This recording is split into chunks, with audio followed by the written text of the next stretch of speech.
I did Jimmy Fallon. One seating that Jimmy Fallon and every organization wanted to get me. What did you say?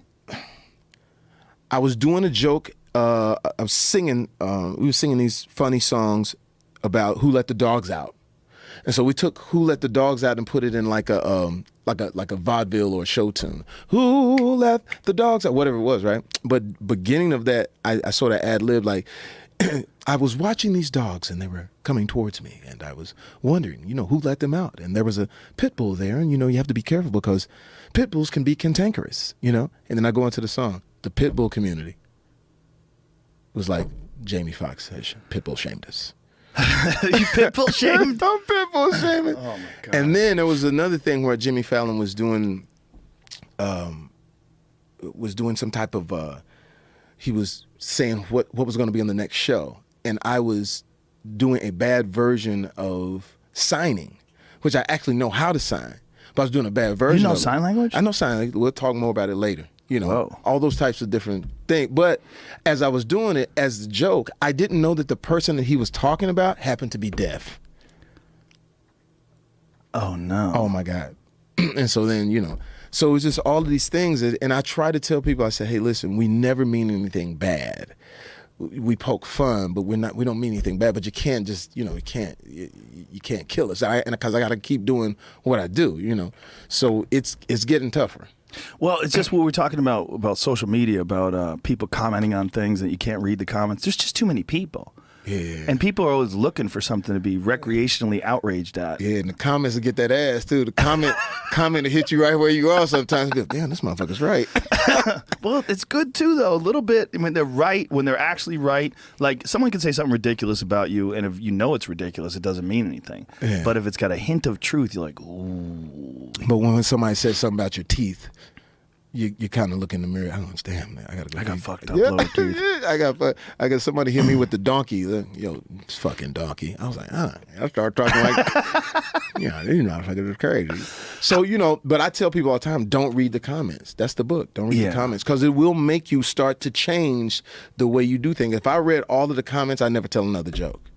Yeah. If I read all the comments, I'll never try another, I got a movie that we just shot for Little or Nothing called All-Star Weekend, and the jokes are like all the way out there, and it's, I got everybody in it, and we all play different characters. Like I play a white racist cop.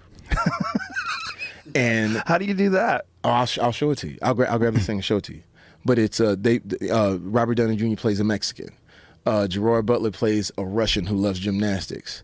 Benicio del Toro plays this crazy tattoo artist, and we're all doing our thing. So it's like if you read the comments, that'll make you tuck that in. But this is some brilliant, and it's a cool little thing too. It's called All-Star Weekend for a reason. It's about two guys. One guy loves Steph Curry, the other guy loves LeBron James, and all they're trying to do is get to the All-Star game. And it's sort of like this whole journey of running into all these people. So it's dope. But it is some things where it's like, ooh.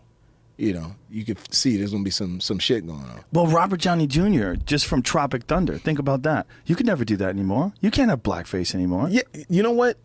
I'll say this. People have to understand where it comes from. There are real people out there that really mean you harm. Like outside of us. I mean, there's some real people who really don't fucking like you. Whatever you are, whether you're black, you're white, you're straight, you're gay, whatever it is. There's some people who really don't like. We're the entertainment. And it's easy. We're easy targets. It's easy for you to jump on Robert Downey Jr. or Jamie Foxx or Joe because it's easy. When it's real things, which, whether it's politics or whether it's whatever, a lot of times we're not ready for that fight. But it's easy to sort of pick the comedian. I called Robert. I said, listen, I need you to play a Mexican. He says, dude, here's the deal. Sure, fuck it. Sure, why not? Fuck it, sure, of course. Sure, Mexican, whatever. But then he texts back and said, I'm nervous to play the Mexican. I said, well, shit, you played the black dude and you killed that shit. We're just all, we got to be able to do characters. What kind of blowback did he get from playing the black dude? None. Because we fucked with him. It was before The Wire, too, though. It was like, what year was Tropic Thunder? I feel like that was like 10 years ago. It was wild. But here's the thing. We fuck with Robert Downey Jr. Like, that's our guy. Right. Like, I did his birthday party. And my first joke was, how dare you take all of these roles from black people? You know, and everybody's laughing. So it's sort of like the entertainers, man. You got to give us room. You know what I'm saying? Like to play in it. I'll show you when I you got to take that room. You got to take it. You can't worry about. I saw Chappelle somewhere. It was like, you know, they were asking him about his jokes, and he's like, yo, man, look, you know, people have said worse shit. And I think he said something about Donald Trump saying grab him by the pussy or some shit, whatever. But it was true. It was like the one thing that you look at what happened with politics this year, people sort of stripped away a lot of things. You know what I'm saying? Regardless of what you believed in, whatever person you voted for, there was a lot of things that were sort of addressed about, like, maybe we were playing things a little too close. Like some of those politicians were afraid to say what Donald Trump was saying, and they ended up being left in the dust because people were a little like, well, he's got a point in the sense that we're playing things a little too close.